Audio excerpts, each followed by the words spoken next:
I just love to start any and all meetings. We like to just take a deep breath and bring ourselves into a common sacred space. We're doing the work of the congregation and the work of serving the mission of our congregation. If you have a chalice and you'd like to light a chalice, please do. We will together light a virtual chalice. And I will just share some brief words with you.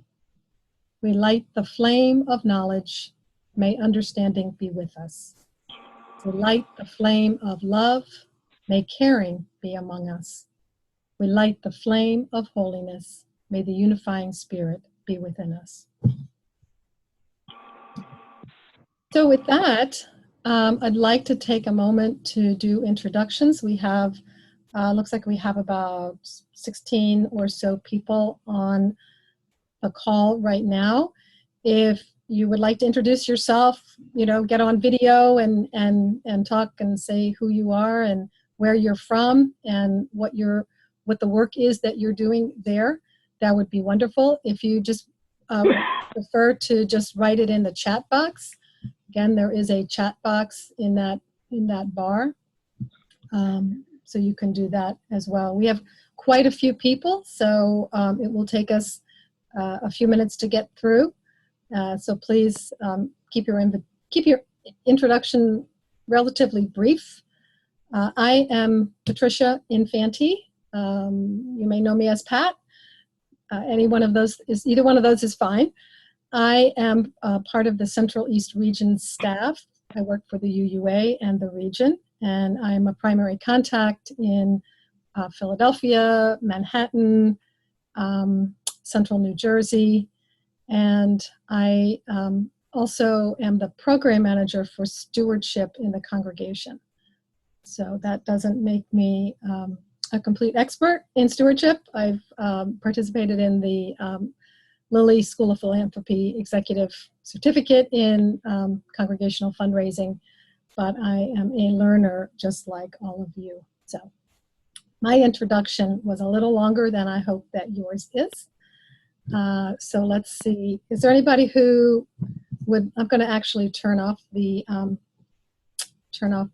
screen share so that we can see folks, see the whole gallery of folks. Is there anybody who wants to introduce themselves in person? Bob, you're on my left. Do you want to say hi and tell us where you are? Reverend Bob? Hi, yeah, I typed it in the chat box. Oh, you did? Okay. Reverend Julian, interim minister at Channing Memorial Church in Ellicott City. Great, great. Oh, thanks. All right. Dick, did you want to introduce yourself? Sure. I'm Dick Hawkins from Unitarian Universalist of the Chester River on the eastern shore of Maryland, and I'm on the board. Wonderful. That's great. I didn't think about that earlier. This is too late. See, I'm already in there now. It's probably true. Somebody needs I can't get my... Lorraine, I think I have to get out of this. I think we're going to mute Lorraine. Who else would like to introduce themselves quickly? Nadine? Yes, hi. My name is Nadine Smet-Weiss, and I am also from the First Unitarian Universalist Church of Berks County, along with Richard Bromley. And I'm on the board, and I'm the treasurer. Great. Ursula?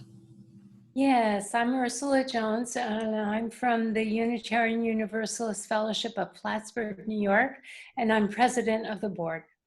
Great. Thank you. Christy? Hi, I'm Christy. I don't have video, but I am a member of Unitarian Universalist Church of Rockville, and I am the treasurer. Great. Good to have you. Debbie? Hi, I'm Debbie Schultz, and I'm a member of First Unitarian Church of Philadelphia, and I am on the board as treasurer also. Great. Richard? We can see you, but we can't hear you. You're muted. There we go. First time here. I'm I'm, as Nadine said, with the First Unitarian Universalist Church of Berks County in Reading, Pennsylvania. I'm also on the Pennsylvania Universalist Convention Trustees Group, Great. and I'm in the Finance Committee there. Super. Jim. I'm Jim Lavin from the Unitarian Universalist of the Chester River in Chestertown, Maryland, and I am the Finance Chair. Great. Thank you. Bill. Bill, Hi, I'm Bill Kramer. Yep, go ahead. Here you go. Hi, I'm Bill Kramer. I'm the I'm from Frederick, Maryland, and I'm the chair of the Stewardship Committee. I'm on the Finance Committee and also the Social Action Committee. Great. Good. Jack. Jack did go in the chat, but do you want to just say hi and put a face to a name, Jack? Hi, I'm Jack Pendrak, Unitarian Universalist Church of Utica, New York. I'm the Stewardship Chair and also newly on the search committee for a new minister. Great. Klaus? Klaus introduced himself in the chat from First Unitarian Pittsburgh and is currently the treasurer. Sorry. Unmute and say hi. Yeah, that's all right. Go ahead. Hello. I figured I had to figure out how to unmute myself when there's a different window. Yeah, I'm the treasurer from the First Unitarian Universalist Church in Pittsburgh. I'm also on the board. We recently actually made the treasurer board position. Huh, great. Good. Let's see who's next. Let's see. Bruce, you guys just flipped spots there. Magically, mysteriously. Bruce has introduced himself in the chat as well, but if you'd like to say hi, feel free to unmute and do so. And if not, we'll if you want to unmute Bruce, just come back, but we're going to move on to Robin. Robin is at a machine without either camera or microphone. And Robin is from Bull Run UU in Manassas, Virginia. Okay, wonderful, Robin. I just was with your religious educator at an event on Saturday. So it's good to have you. Ostara.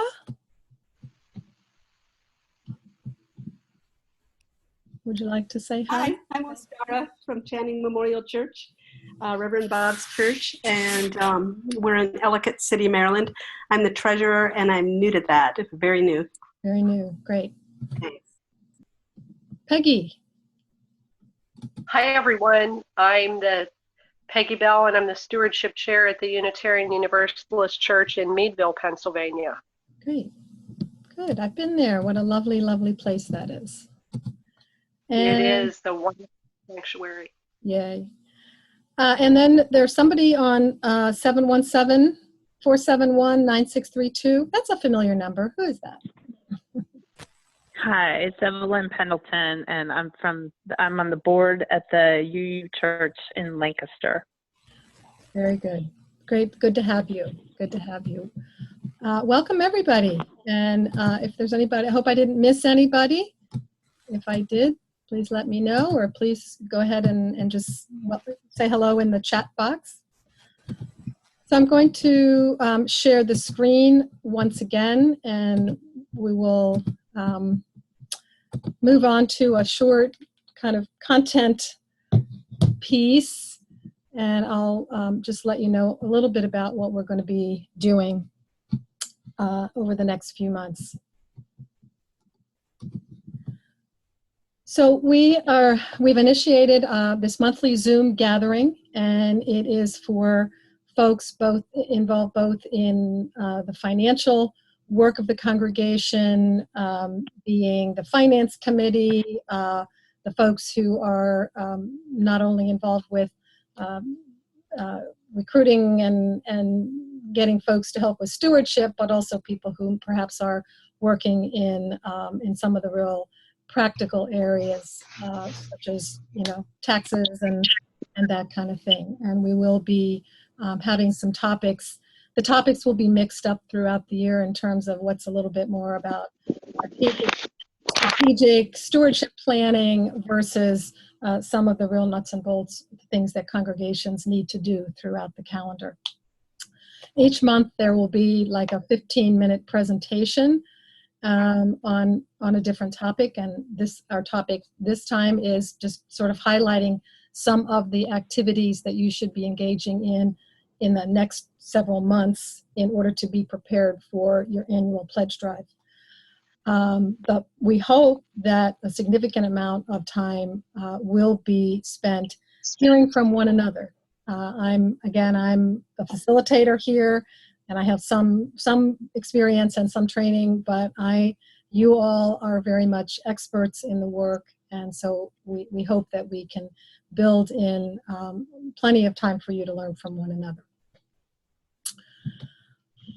So we are going to have about a 15-minute presentation on just thinking about the what we should be doing in the next few months in terms of our annual fundraising. So we know that stewardship involves a number of different things.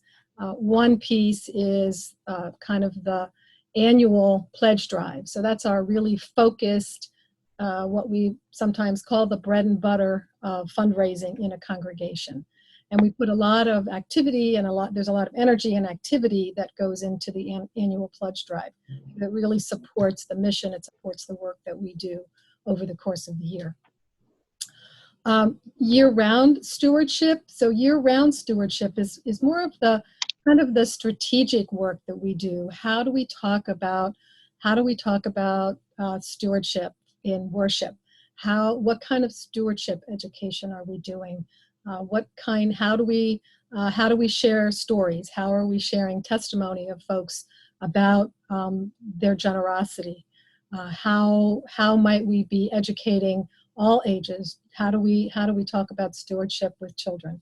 So those are some ongoing activities that are really should be happening all year long to keep the conversation around stewardship going.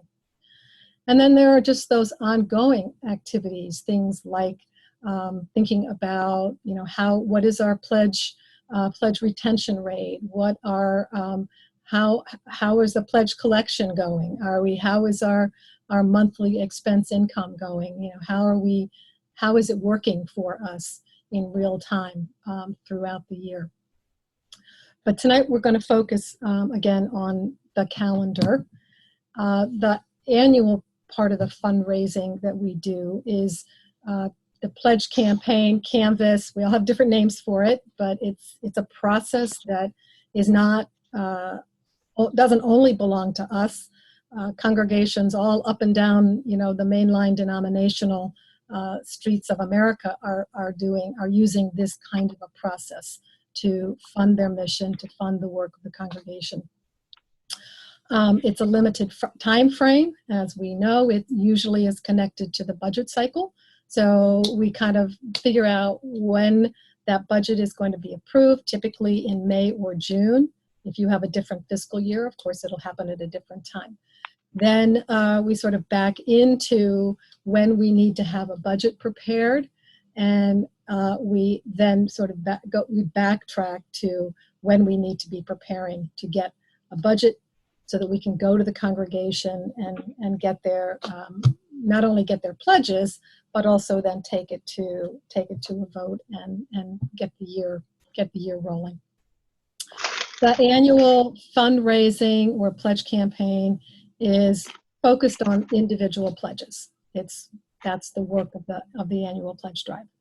And the goals are sometimes based more on our budget than actually on mission. And we can talk about, at a later time, we can talk about the program budget. And I'm sure that we have folks that are using program budgets and some who may not, who may still be focused more on a line item budget. But mission needs to be a part of that process. But when we get to the nuts and bolts of actually putting numbers down on paper, it's often focused more on what is it we need than what is it that we want to do. And there's certainly is the hope that everybody in the congregation is able to contribute at a level that, you know, is realistic for them. It is the bread and butter, as I said, but it requires intentional planning. And the earlier that the recruitment can begin, the better for the campaign. Your actual calendar, of course, may differ, but most of us, I think, are focused on a July 1 through a June 30th fiscal year, which would put typically the annual meeting where the budget is approved would typically happen in May or June, early June. So based on that, these are some of the things that you might want to be thinking about. This is not comprehensive, and I will tell you where you can get sort of a more comprehensive list, but these are some of the big ones that you should be thinking about. The minister, if you have a minister-led congregation, should be working with a worship committee, and for many, particularly the larger congregations, our worship calendar is certainly already set. But there needs to be a conversation, if it hasn't happened already, about how stewardship is going to be part of our worship, and it can be part of a sermon. It can be part of a story. There's some chairs in here. You can watch this thing. We are going to just take a moment to maybe mute. We are muting while they get their chairs lined up. Stewardship, you know, we want to be talking about money throughout the year, and we want to talk about it not only from the perspective of budget and the giving campaign, but we want to talk about generosity. We want to talk about good stories about money, the impact of the money that we have been collecting. So it should be part of the worship time. Generosity is part of the values the common values that we hold, and so it's appropriate for it to be a part of our time together. The minister and or the board need to be recruiting the stewardship leadership. So if you don't have an ongoing, you know, sort of year-round stewardship committee, you may actually be forming a new committee every year. It depends. Different congregations are doing that in different ways. Co-chairs are great. In a smaller congregation, it may actually be the board that is doing that work. It depends on you know what your particular circumstances are, but the leaders need to be identified as early as possible in the fall, so that the work can be the planning and the strategizing can happen. If there are chairs and co-chairs, they should be recruiting the stewardship team. And again, in some congregations, that there may be some overlap there with folks from the board. There also may be overlap with folks who are serving on the finance committee. And sometimes there's a little bit of tension there because the board is, you know, as they have a fiduciary responsibility to kind of maintain the integrity of the finances of the congregation. The finance committee is concerned with some level of detail that a stewardship committee may not be concerned with, and a stewardship committee may be wanting to dream and think big. So everybody's goals are not always the same in terms of who's handling money in the congregation, and that is a good conversation to have at some point. So the stewardship team shouldn't be sort of operating in a vacuum without being in relationship with the finance folks, and vice versa. If there are co-chairs, if there's a committee, if there are named leaders, they should be drafting that calendar. They should be looking at when we need to approve our budget, when we need to have the pledges, the pledge campaign needs to be complete. How long do we want to allow for the pledge campaign? Is it 4 weeks? Is it 6 weeks? Is it 1 or 2 weeks? We're all over the map with that, believe me. If you're saying, oh my God, 1 or 2 weeks, we actually have congregations that have done that. And they've said, starts this week, ends next week, boom, we're done. And then they got it done. So there should be, sort of backing into a calendar so that you know what has to be done when. It's much easier to have it laid out, particularly if you're still recruiting people. It's helpful sometimes for folks to know what's going to be expected of me when. So if I am recruited as part of the stewardship team and I'm willing to do, or I have experience with publicity, I need to know when that's going to be so that it doesn't come at a time that's really busy for me in another part of my life. I recommend that you publish a monthly newsletter article, whether it comes from the treasurer, whether it comes from the board, whether it comes from the minister or the religious educator. It could be a round robin of folks, but it's wonderful to have a monthly newsletter article that talks about stewardship and talks about, that keeps the conversation about money in the wider conversation. October is a great time to talk about generosity, because it's a good theme. We want people to be thinking about that. By the time November rolls around, I hope that there is a stewardship team or committee that has been named and gathered, and that they are ready to have an organizational meeting and plan their strategy for the pledge campaign. That strategy can include, if we're going to have some kind of a theme, and many congregations find that a theme, helps them figure out, what the publicity is going to look like, what kind of testimonials we might want from folks, finding a theme. Is the theme dreaming big? Is the theme, people have lots of different things. If you want to put your last year's theme in the chat box and share that with folks, that would be great. Also thinking about the approach. What is our approach going to be in terms of how we're going to make the plan? Are we going to do cottage meetings? Are we going to gather people together in small groups where we talk about, kind of what's important to them in the congregation and why this is an important part of their life?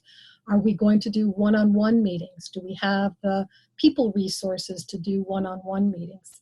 Most fundraising experts will tell you that one-on-one is still the best way to ask people for their pledge. But it's just not always possible. And sometimes one-on-ones can be, we can think about, well, there is a certain level of donor that we want to do a one-on-one with. And it may not be the biggest donor. The biggest donor we hope has relationships in other ways in the congregation, but it may be that the one-on-ones are for newer members, newer folks who may not understand why, what the pledge process is and why it matters to us that they contribute and that they are, supporting the congregation in this way. And so it's not obvious who that one-on-one might be, but in the best possible circumstance, we would do a one-on-one with everybody. So you think about your approach. Some congregations have gone all electronic. So they've sent a letter, they've said there'll be, the electronic window will be open between this date, and please go in and do your pledge. And they have taken out the one-on-one or even sort of the personal connection. And they find other ways to have, to get personal feedback from people about the congregation's work and mission. Communication. Who do we need to communicate with, and how is that communication going to happen? When does that communication need to happen? And that sort of ties into that draft timeline that you might have begun to put together in October. You need to be thinking about publicity, and publicity needs to start probably in December for a pledge campaign that is somewhere in the February through April timeframe, because we want to have lots of opportunities for people to read about it, to know what's coming, for them to have a sense of what the timeline is, so that they can be sort of processed and be ready for the kickoff. In November, you definitely want to make sure that any stewardship events, if you're going to do cottage meetings, if you're going to have, a large fellowship event, you want to make sure that all those events are on the calendar. Don't wait till the last minute to put those events on the calendar. You don't want to have to kick out the rental because you accidentally forgot to check the calendar. It's a wonderful idea to work with the religious educator to find out how you can be including the theme of stewardship in religious education. November is a great month for that. There is a lot happening in terms of families are celebrating Thanksgiving. We may be doing guest at your table. So there are lots of other things in our context, the landscape of our lives, where gratitude and giving are a theme. So it's a good time to connect with families and to connect with the religious educator. Again, a monthly newsletter article on a stewardship theme, and November is a wonderful time to do one on gratitude, and to tell a story about gratitude, or share somebody's experience, or just talk about gratitude as a value and why it's important to us and why it matters. December, now we're in December and everybody is so busy. Stewardship team should begin formal communication with the congregation about the theme. They should be announcing it, either doing, if you do announcements, or in the newsletter, some kind of an email, if you have email communication. Our theme for the pledge campaign, starting February 15th or March 15th will be, and hopefully at that time you have some publicity pieces. Maybe you've put together a little logo, or a little kind of little message that you can share with the congregation. The finance committee, the board, the finance committee, the stewardship committee, and again, that varies from congregation to congregation, who is in that process, but the process of developing the budget for the upcoming fiscal year should definitely be underway in December. In some congregations, that means looking ahead to personnel costs, cost of benefits, and that's a whole shifting sands situation, of course. It may involve, are there some operational considerations? Do we have some work that's not quite capital, but definitely needs to be done in the coming year? And what are those projects that need to be considered? What are some of the mission pieces? What is the work that this congregation is called to and is leaning into? And how do we make sure that that's all part of our budget? So those are conversations that should be happening in some congregations. You also are gathering information from committees about their individual budgets. So there's a lot of people and pieces of data that need to be corralled. So that's work that should definitely be happening in December. And if there is a publicity team, or whoever's working on publicity for the pledge campaign, should be looking for ways to really make it a feel-good kind of brochure, maybe putting together some photos, gathering some stories, maybe gathering some testimonials and that kind of thing. You're going to get a copy of this PowerPoint, so all of these things will be there for you later. So that's our short little presentation content piece. And now I want to just turn it over to you. You can use the chat box if you have questions. If you have things that you would like to share about your pledge campaign that you did last year that were particularly successful, we have lots of folks on the line. You can use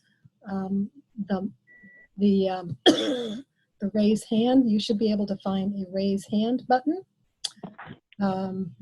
or again, you can type in the chat box. And I'm going to stop sharing here so that we can all see the big gallery of folks. It's Evelyn. I called in, so I don't have that. Okay. So can I raise my hand? Oh, absolutely. Hi, Evelyn. Hi. So the one thing that you said that I found, I mean, there were many things I wrote down, but the one that really caught my attention is about the one-to-one being the best. And we have a lot of generous donors, and we seem to hit them all the time.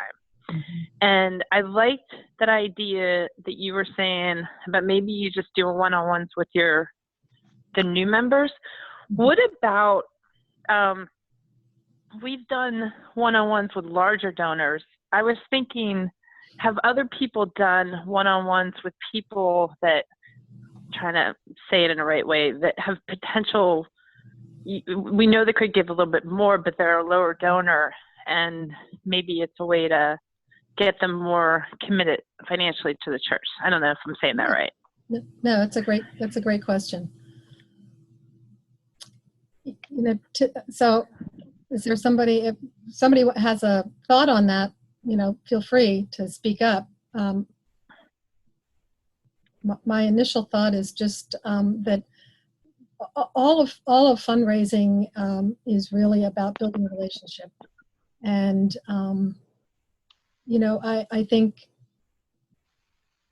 people have different ideas about money and different attitudes, and they bring different cultural understandings about money.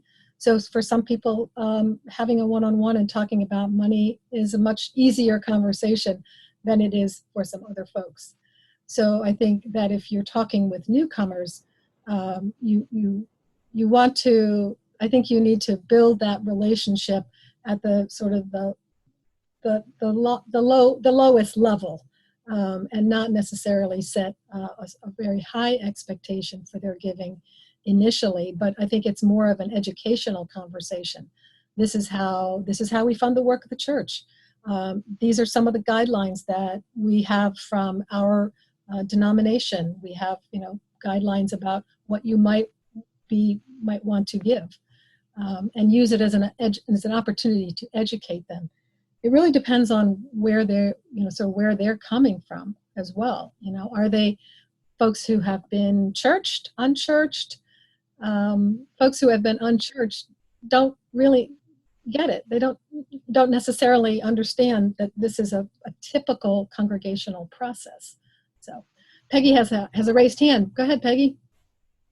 Hey, I just wanted to I appreciate Evelyn's comment, and I am kind of vibrating along exactly the same thoughts that she had regarding that one-on-one, and maybe reaching out to the people that you do think have more resources than they seem to be willing to pledge.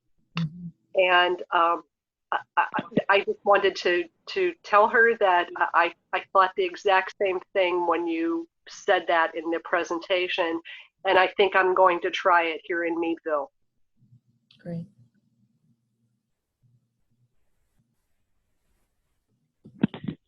Yeah, because I like the education thing. We did the leadership, and that worked out really well. But that year we had a very successful leadership, and we didn't have a very successful everybody else. Right. And we were doing just leadership because we were trying to hit, we couldn't hit everybody. But so now I'm wondering, maybe I like that idea of trying to hit the mid-level or and I like the education, because the other thing I've come to realize is, well, we want to talk about money. People don't want to talk about money. So when we did the leadership thing, the thing that we got from another one of these stewardship classes, I don't know, seminars, is if you talk more about the church and less about the money, they seem to give more. And it did work for us. So now I want to figure out something, to your point, maybe with new members, it's some kind of education of the church, and maybe something with the mid-level, there's something different we could do as well. But it not to go and say, hey, we want to talk to you about money. Right. So. Yeah, and so typically, when we're doing our stewardship campaign, the one-on-ones that we have are at some point, it has to be about money, yes, but often we frame those conversations around not only building relationship, but getting feedback, asking people, what is it that you love about the church? Are there a particular story or a particular moment that has been really meaningful for you? And the more we can get people to kind of reflect on that and really think about the congregation and not, be willing to hear some feedback that's less positive, but not make it about, tell us what's right and tell us what's wrong. We want to hear more about what do you really appreciate. And that can warm people to the congregation when it comes time to open the checkbook. So, and Robin, I see a chat. Did you get that? Did you get a chance to share that? One-on-one, two things. Oh, Robin says we actually do one-on-one with everybody. Yep. And another thing is coming in a moment.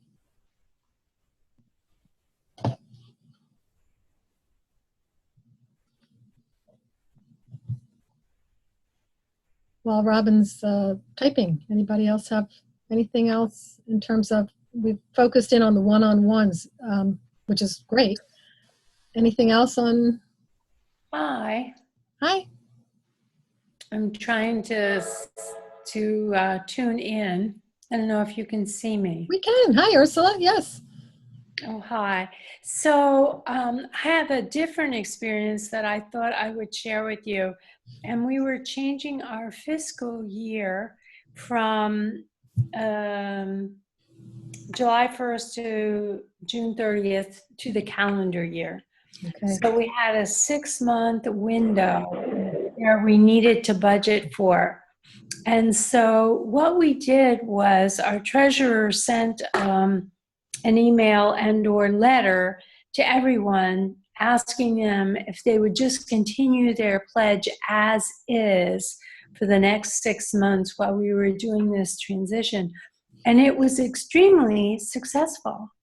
There was no individual talking with people. It was just an asking, will you continue what you're doing? Mm-hmm. So that was an interesting experience. Yeah.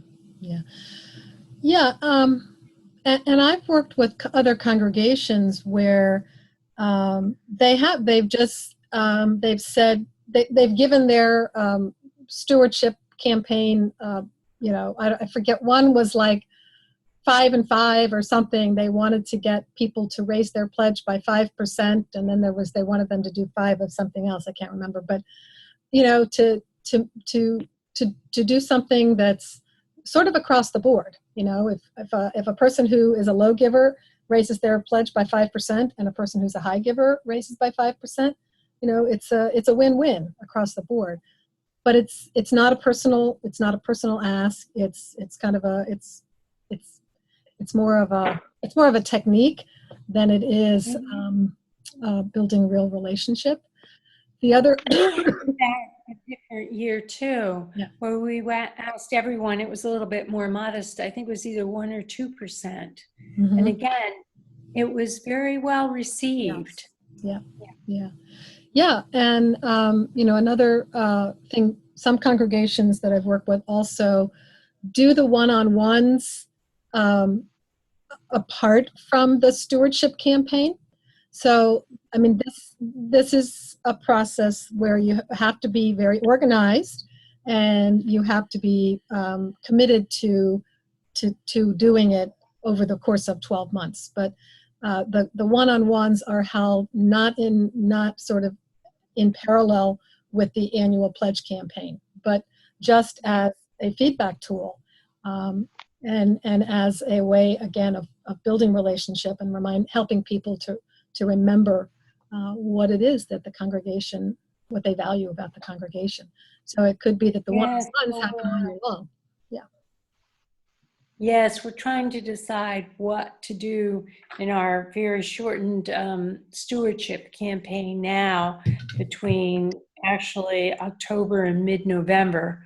And I think it will need to be more studied, as you're saying, one-on-one. Yeah. Other thoughts? Another another technique that I know some congregations do is to have a lead giver event.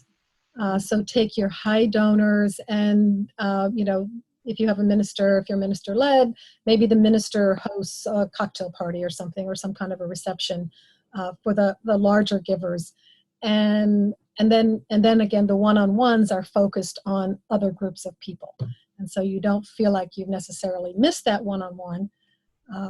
Hopefully the folks who are lead givers are in relationship with leadership throughout the year, because they are people that are important to the ongoing work of the congregation. And we don't want to just talk to them one time a year. And sometimes, ministers, some congregations are different about how much information they share regarding pledges.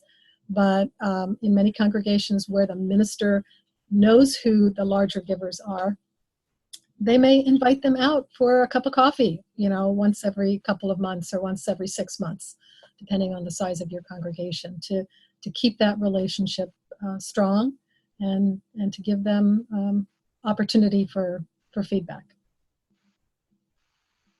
Peggy has her hand raised again. Good for you.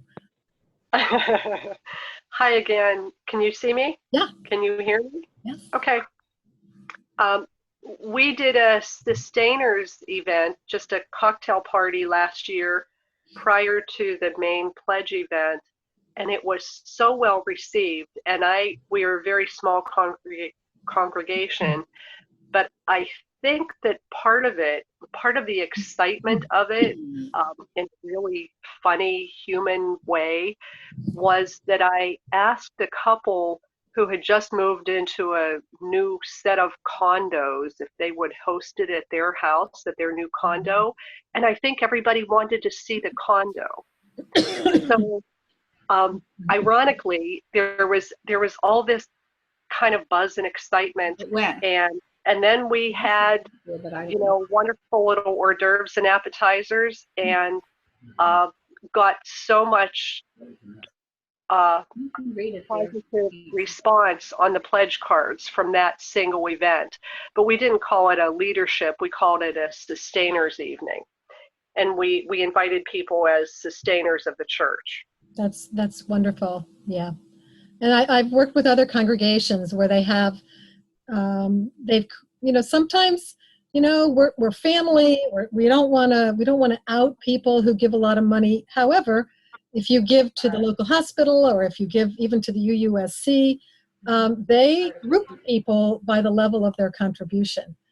So there is something aspirational about knowing that somebody that you know and admire is giving a significant amount of money to the congregation.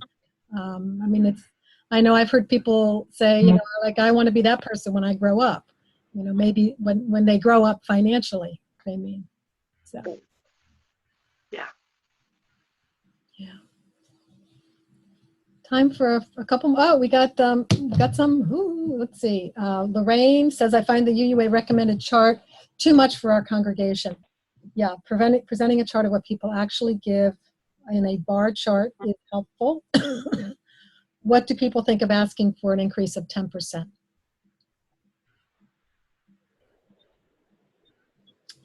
Anybody have any immediate thoughts on that?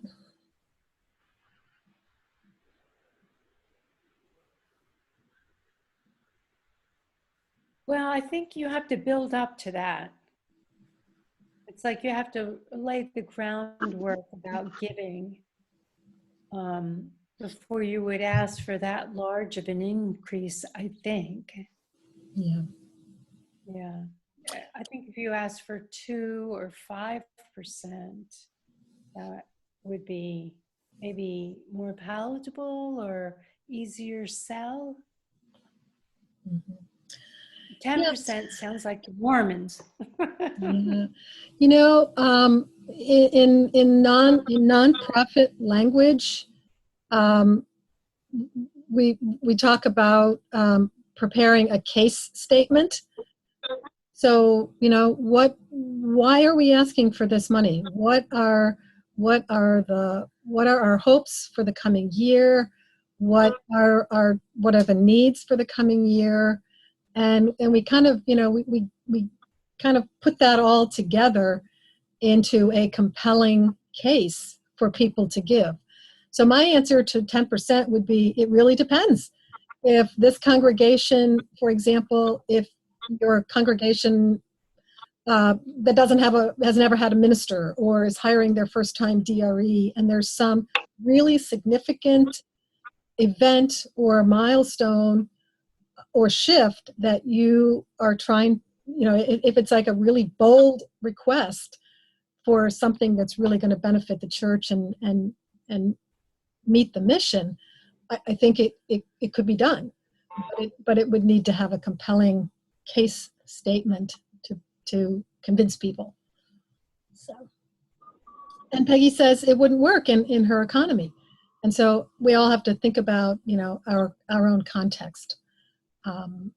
So, yeah, and it could be also that you target some of your lead givers and ask them for a larger percentage increase if it's possible. That would and target some of the middle or lower quartiles, for a smaller percentage increase. I'm also of the school that it doesn't hurt to ask either. I mean, unless you're in an economic area where it would be offensive to people, I think I wouldn't 100% rule it out. So. Yeah, this is Evelyn, another Evelyn. Yeah, hi Evelyn. Hi. I'd like to say that we actually do use the UUA Fair Share Guideline. I think what's fair about it is it takes people's level of income into consideration. And it also takes into consideration the fact that not everyone has the same level of commitment. Now, we don't test people. I don't know how many actually follow it. And the goal is it's a goal to work towards a specific guideline. You don't have to give that exact amount.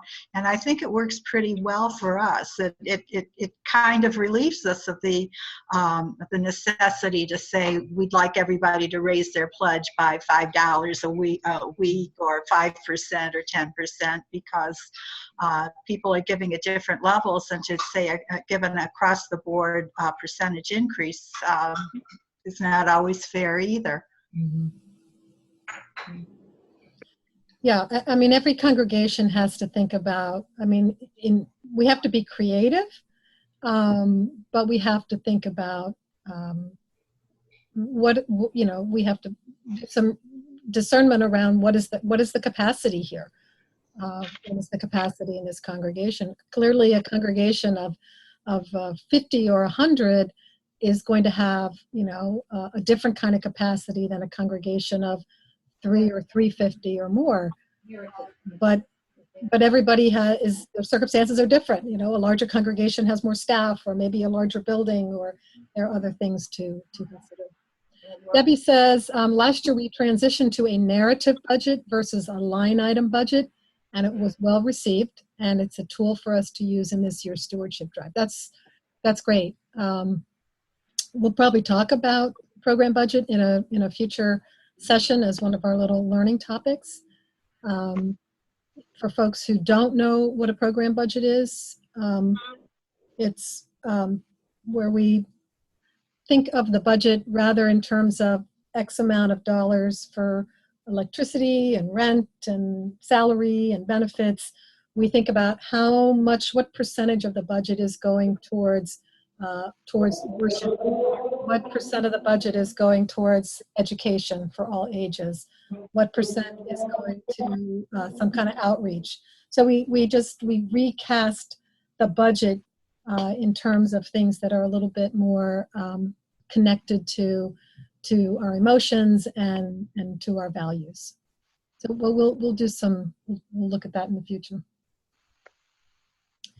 Fair share guidelines don't address question of the pledge giver's total charitable giving profile. Yeah, and those are the kinds of things actually that are good either to address maybe in a newsletter article and to say, yeah, we support you. We want you to give to Sierra. We want you to support NPR. We want you to support your local candidates for office.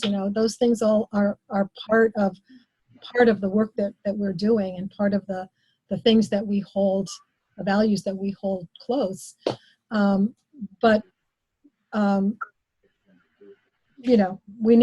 also need to have practical and realistic conversations about supporting the church as well. So I think those are good things for one-on-ones or for a newsletter. Narrative program, yes. Similar, yes.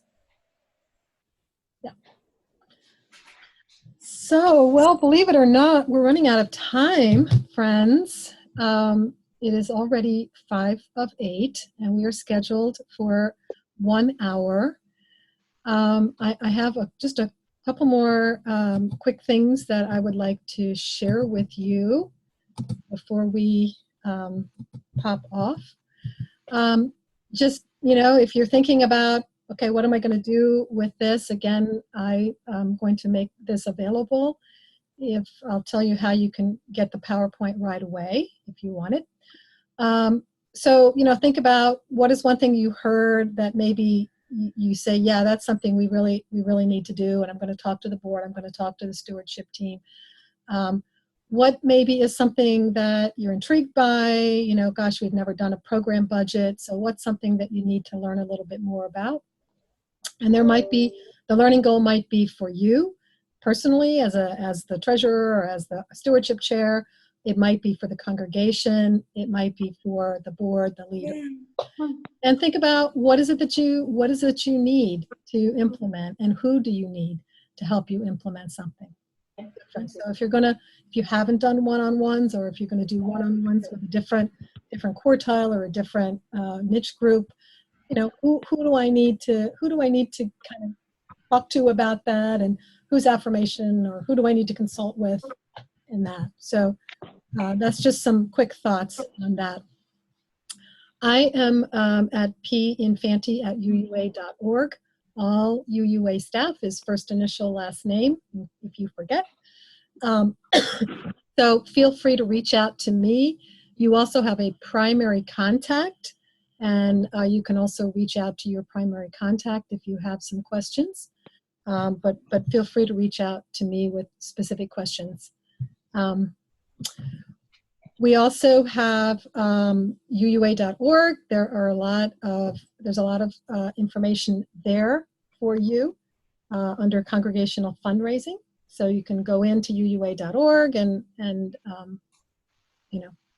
use the search tool in the upper right-hand corner to do that, to find that information. Next